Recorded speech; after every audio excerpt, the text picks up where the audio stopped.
கதையை கேட்டு தனுஷ் சார் நல்லா இருக்குன்னு சொல்லிட்டாங்க தான். என்ன எனக்கு ஒரு சந்தேகம் வருதுன்னா, அவர் கையில் கிட்ட 5 படம் லைன் அப்ல வச்சிருக்காரு. எப்படி 2027 ஜனவரியில் டேட் அவர் கொடுக்கும் முடியும் தெரியல.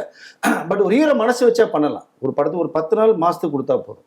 ஒரு 5 மாசம் 50 நாள் அவங்களோட போர்ஷனை பூரா எடுத்துட்டு போயிருவாங்க.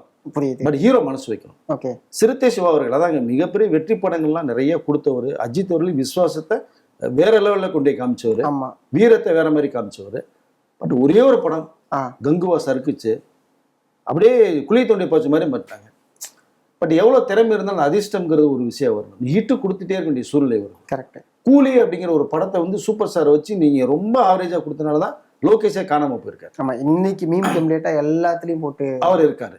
என்ன காரணம், நீங்கள் ஒரு கதையை எடுத்து ஒரு மாஸ் ஹீரோ கையில் கிடைக்கும்போது எப்படி யூஸ் பண்ணுங்கிற விஷயம் இருக்கு. Correct correct. அது மிஸ் பண்ணார். கங்குவா அவ்வளோ பெரிய பட்ஜெட்டில் தயாரிப்பட்ட படம். சிறுத்தை சிவா என்ன பண்ணாரு, பட் கேட்டோம்னா 2 கதையை சொன்னேன், எனக்கு இந்த கதை பண்ணுற ஐடியா இல்லைன்னு வந்து சிறுத்தை சிவாவுடைய பாயிண்ட் ஆஃப் வியூவில் வருது. அது சூர்யாவோட தான் செலக்ட் பண்ணாங்க. நான் சொன்ன கதை வேற ஒன்று ஐடியா இருந்தேன். சரி, ஏதோ ஒன்று அந்த கதை அவருக்கு பிடிச்சிருக்கு, சூர்யா அவர்களுக்கு பிடிச்சிருக்கு, ஒரு வித்தியாசமாக இருக்கும், கண்டிப்பாக நல்லா இருக்குன்னா அந்த படத்தை நீங்கள் ஃபர்ஸ்ட் ஒரு 20 மினிட்ஸ் கடைசியில் 10 நிமிஷம் நீங்கள் கட் பண்ணி தூக்கி இந்த கரண்ட் மேட்ரு இது தேவை உங்களுக்கு. நீங்கள் சொல்ல போகிறதே என்ன சொல்ல வந்தீங்க, அதை மட்டும் சொல்லியிருந்தா படம் சூப்பர் ஹிட் ஆயிருமாங்க.